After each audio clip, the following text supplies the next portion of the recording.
సింహరాశి వాళ్ళ పర్సనాలిటీ ఎలా ఉంటుందంటారు? సింహరాశి వాళ్ళ పర్సనాలిటీలో మీకు క్లియర్గా కనిపిస్తుంది. నేనేంటి పెదరాయిడ్ టైప్ అనమాట.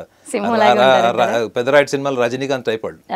మనకి ఏమున్నా మనకు తక్కువ లేదన్నట్టు ఉంటారు వాళ్ళు. ఒక సింహరాశి వాళ్ళని మీరు గుర్తుపట్టాలి, అమ్మాయిని కానీ అబ్బాయిని కానీ అంటే వాళ్ళ నడక చూసి గుర్తుపట్టచ్చు. అంటే జింకలాగా ఉంటుంది వాళ్ళ, అన్నీ తొందరగా ఉంటాయి వాళ్ళది. అంటే ఏదైనా కానీ వాళ్ళది ఎట్లా అంటే ఆలోచించి ప్లాన్ చేసి ప్రణాళికతో వెళ్ళేటువంటి పేదవాళ్ళు, enthusiastic, very charming, very bold, very courageous, ఇట్లా ఉంటారు. ఈ లక్షణాలు మీకు పైకి కనిపిస్తాయి. ఎదుటి వ్యక్తి నుంచి కూడా అదే ఎక్స్పెక్ట్ చేస్తారు. ఈ సింహరాశి వాళ్ళకి ఒకటి ఏంటంటే వీళ్ళలో ఒక చిన్న లూప్ లైన్ పర్సనాలిటీ ఏంటంటే వీళ్ళకి మనిషి అంటే ఎంత ప్రేమ ఉంటుందో, లవర్ అంటే వ్యాలంటైన్ అంటే ఎంత ప్రేమ ఉంటుందో, డబ్బు అంటే కూడా అంతే ప్రేమ ఉంటుంది.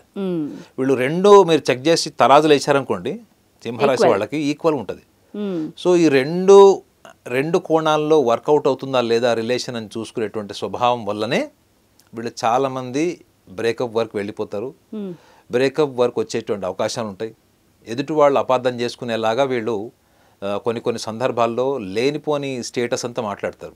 ఇప్పుడు ప్రేమికులు వాళ్ళలో ఎంతో అంత ఫైనాన్షియల్ బ్యాక్గ్రౌండ్ అవన్నీ చూసి ప్రేమించే వాళ్ళు కూడా ఉంటారు.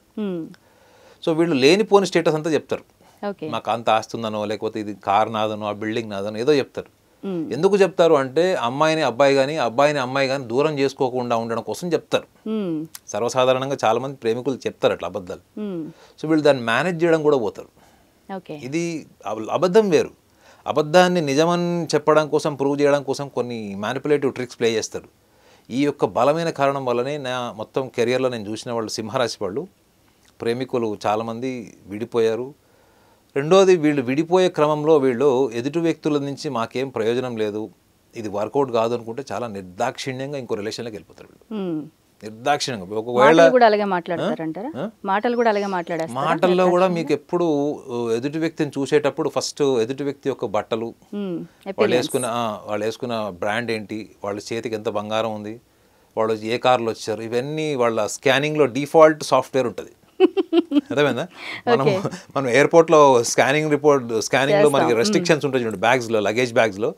సో అట్లా వీళ్ళ సాఫ్ట్వేర్లోనే డిఫాల్ట్ సాఫ్ట్వేర్ ఏంటంటే, డిఫాల్ట్ సాఫ్ట్వేర్ ఇది ఏంటంటే ఎదుటి వ్యక్తి యొక్క రూపంతో పాటు వాళ్ళు ఎంత లగ్జరియస్గా ఉన్నారు రెండు చూస్తారు వాళ్ళు. సో అమ్మాయిలు అయితే హ్యాండ్సమ్గా ఉండేవాళ్ళు, ఎప్పుడు నీట్గా ఉండేవాళ్ళు, ఎప్పుడు ఫ్రెష్గా ఎంతూజియాస్టిక్గా ఉంటారండి. డల్గా ప్యాథటిక్గా ముసలోళ్ళలాగా రేపు ఎల్లుండ వైరాగ్యం వచ్చిన వాళ్ళలాగా ఉంటారు చూడండి. అలాంటి వాళ్ళని వాళ్ళు ఇష్టపడరు.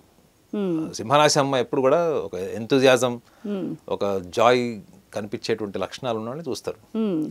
కానీ ఈ ప్రాసెస్లోనే వాళ్ళు ఏమనుకుంటారంటే చాలా డ్రామటైజ్ అయిపోతారు. అవన్నీ మీకు రియల్ లైఫ్లో పాసిబుల్ కావండి. రియల్ లైఫ్లో చాలా మందికి మీకు అడ్జస్ట్మెంట్స్ ఉంటాయి, అకామిడేట్ అవ్వాలి, మీరు కూడా పరిస్థితులకు తగ్గట్టుగా మిమ్మల్ని మీరు మారాలి. కానీ నా ఎక్స్పెక్టేషన్స్ ఏంటి, నా డ్రీమ్స్ ఏంటి, వాటికి నా పార్ట్నర్ మ్యాచ్ అవుతున్నా లేదా అన్నది మాత్రమే వీళ్ళు తెలియకుండా చేస్తారు. వీళ్ళు unconsciously they will do that. So దానివల్ల ఏమైపోతుంది అంటే ఎదుటి వ్యక్తికి ఎప్పుడైతే ఈ లక్షణాలు తెలుస్తాయో ఎదుటి వ్యక్తి ఆటోమేటిక్గా వీళ్ళని దూరం చేసేస్తాడు. సో సింహరాశి వాళ్ళు ఈ లక్షణాన్ని వాళ్ళు మార్చుకోకపోతే మాత్రం కష్టం. మరి వాళ్ళకి ఒకవేళ బ్రేకప్ అయిన వాళ్ళు ఉంటే సింహరాశి వాళ్ళు మళ్ళీ రీయూనియన్ అయ్యే అవకాశం ఉంటుందా? వాళ్ళు తగ్గించుకుని వెళ్ళి తన పార్ట్నర్కి సారీ చెప్పి కలవాలని ఏమైనా కోరుకునే అంటే వాళ్ళు రీయూనియన్ అని నేను చెప్పలేను. కానీ ఒకసారి బ్రేకప్ అయిన తర్వాత సింహరాశి వాళ్ళు స్నేహితులుగా ఉండొచ్చు, ఫ్రెండ్స్గా ఉండిపోవచ్చు. ఫ్రెండ్స్గా ఎందుకంటే వీళ్ళు వదిలేసేటప్పుడే 100 గణాకాలు వేసుకుంటారు కదా. ఏమని, ఇక్కడ వర్కౌట్ అవుతుందా లేదా, నాకు వర్కౌట్ కావట్లేదు ఈమెతోని. అది మేబీ బయాలజికల్ రిలేషన్ కావచ్చు, ఫైనాన్షియల్ ఆస్పెక్ట్స్ కావచ్చు, ఆర్ ఎమోషనల్ బాండేజ్ కూడా కావచ్చు.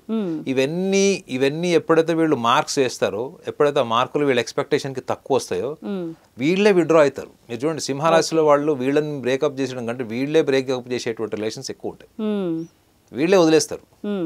సో అట్లాంటి లక్షణాలు ఉంటాయి, ఎక్కువ ఉంటాయి. కానీ మా దాని దగ్గరకు వచ్చినప్పుడు దాన్ని మొత్తం స్టోరీ మాడిఫై చేసి అటువైపు యాంగిల్ ఒకటే చెప్తారు, వీళ్ళ యాంగిల్ చెప్పరు.